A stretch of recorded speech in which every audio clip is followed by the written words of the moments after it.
আমাৰ আৰক্ষী মুখ্য কাৰ্যালয়ৰ পৰা এটা ইঞ্জিন চালিত অত্যাধুনিক এটা নাও আমাক দিছে। এই যিখন বোট আমাক দিছে, আজি এইটোক এটা আমি ড্ৰাই প্ৰেক্টিছ এটা কৰিছিলোঁ। আমি ইয়াৰ পৰা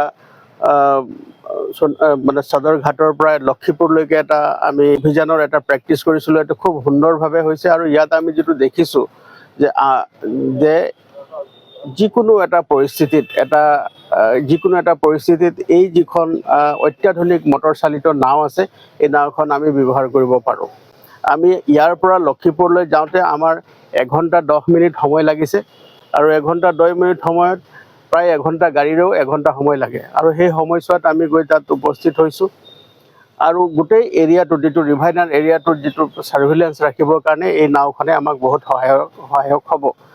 আৰু দ্বিতীয়তে আমাৰ গোটেই এই যিটো আমাৰ অভিযানৰ যিটো আমি এটা প্ৰেক্টিছ কৰিছিলোঁ, ইয়াত আমাৰ NDRF, SDRF আৰু আমাৰ আৰক্ষী বাহিনীৰ সকলো লোক ইয়াত আছিলে।